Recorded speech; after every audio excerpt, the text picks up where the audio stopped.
Good morning student, I am कामना बोर्डिया। आज हम नंबर सिस्टम का लास्ट टॉपिक पढ़ेंगे। प्रीवियस वीडियो में आपने जितने भी टॉपिक्स पढ़े हैं, आई होप वो टॉपिक्स आपको बहुत अच्छे से क्लियर हो गए होंगे। उन टॉपिक्स के अंदर कुछ ऑब्जेक्टिव टाइप क्वेश्चंस भी थे आपके एंड कुछ लॉन्ग आंसर टाइप क्वेश्चंस भी थे। Today's topic is based on exponents law. Exponents law previous classes में भी पढ़ चुके हैं।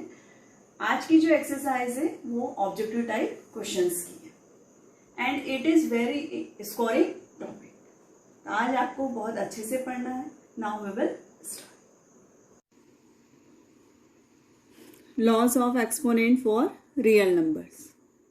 फर्स्ट लॉ है, अगर बेस सेम है और तो क्या होता है कि पावर्स ऐड हो जाती मल्टीप्लिकेशन में। Number A to the power M into A to the power N equals to हो जाता है A to the power M plus N.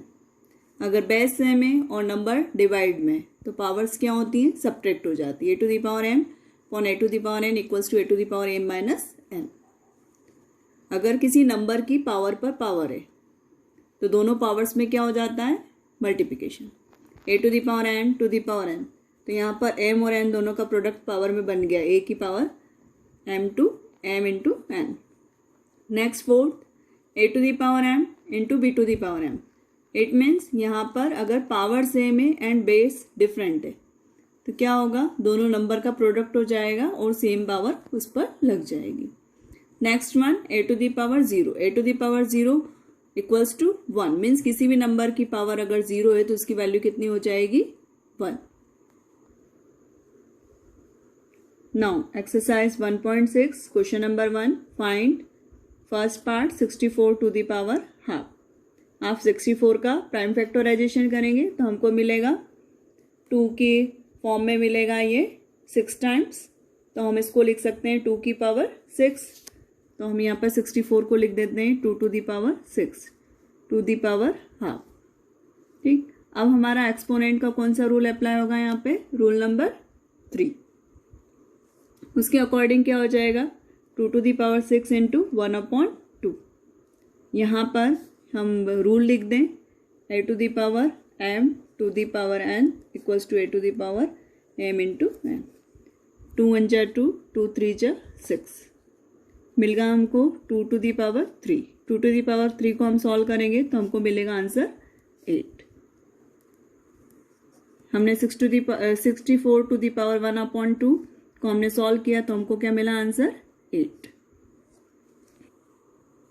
Second part 32 to the power 1/5, ये आप कर सकते हैं प्रीवियस क्वेश्चंस के according. Now third part is 125 to the power 1/3। अब 125 का प्राइम फैक्टराइजेशन करेंगे तो हमको मिलेगा 5 इंटू 5 इंटू 5, 5 5 जा 25, 25 5 जा 125। मीन्स हमको क्या मिला है, 5 to the power 3 to the power 1/3। Same हमको यहाँ क्या करना है, थर्ड रूल अप्लाई होगा, 3 इंटू 1/3, 3 1 जा 3, 3 1 जा 3। हमको आंसर क्या मिला है, 5।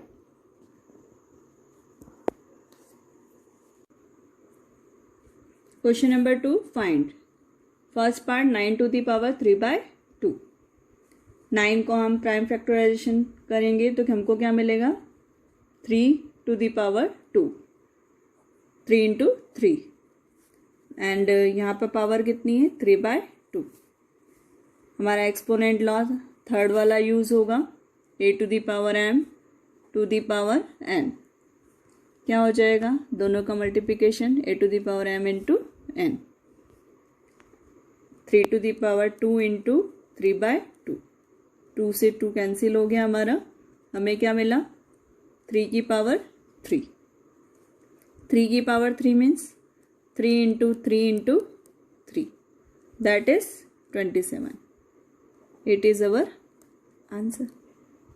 प्राइम फैक्टराइजेशन तो पता है ना आप लोगों को कि 9 का प्राइम फैक्टराइजेशन करेंगे हम तो 9 इक्वल्स टू 3 इंटू 3 मिलेगा। इसी अकॉर्डिंग हमने यहाँ 3 स्क्वायर लिखा है। नाउ हमारा आंसर क्या आया, अब 27।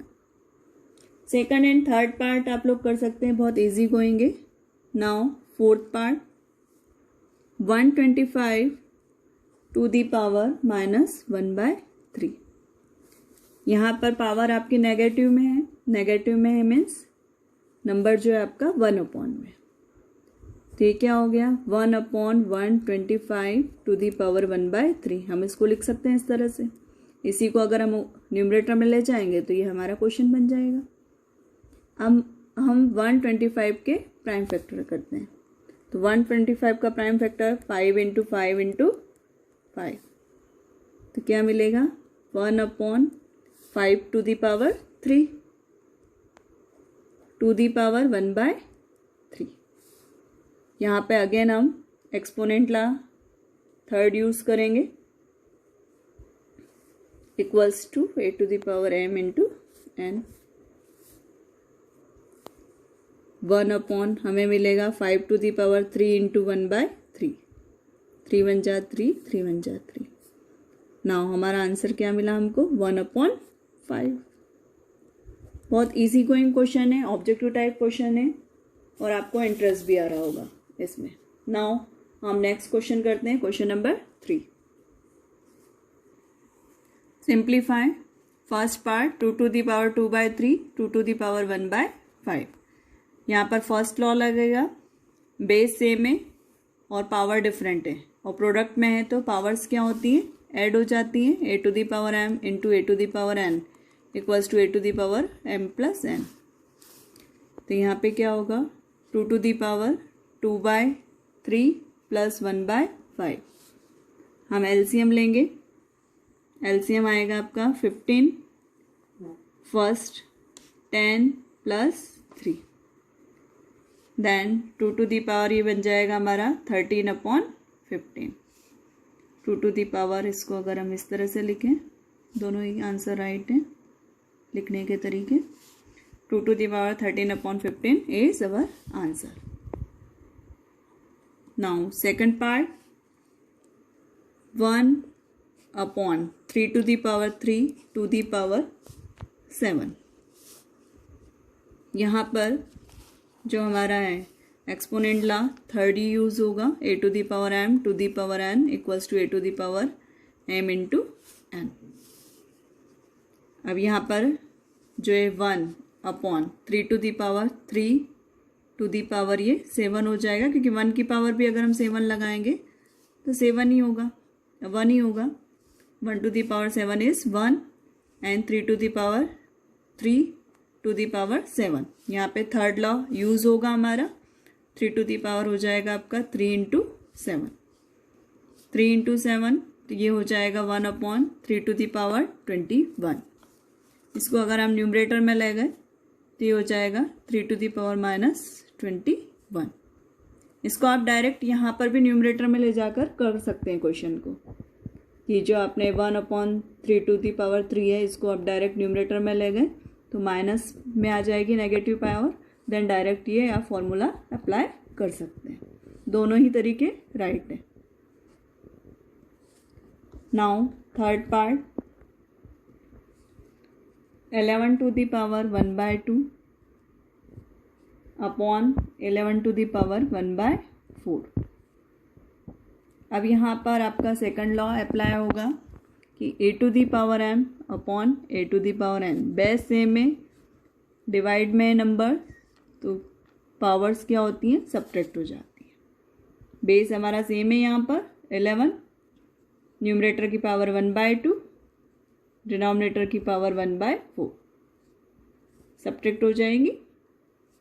हम एलसीएम लें 4 2 -1, तो यहाँ पे हमको बनेगा 11 2 - 1 is 1/4। It is our answer. 11 to the power 1/4 is our answer.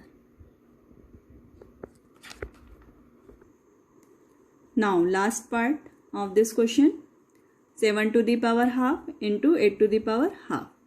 यहाँ पर पावर सेम है बट बेस डिफरेंट है। फोर्थ लॉ जो है वो यूज होगा a to the power m into b to the power n m। ये हो जाएगा a into b to the power m की पावर्स दोनों की सेम है और बेस डिफरेंट है। हम अप्लाई करें, ए के प्लेस पे 7 है, बी के प्लेस पे 8 है, तो ये बन जाएगा हमारा 7 × 8 टू दी पावर हाफ। 7 8 जा 56 टू दी पावर हाफ। ये हमारा इस चैप्टर का लास्ट क्वेश्चन था। आई होप आपको चैप्टर बहुत अच्छे से समझ में आ गया होगा। इसको प्रॉपर वे में रिवाइज कर लें।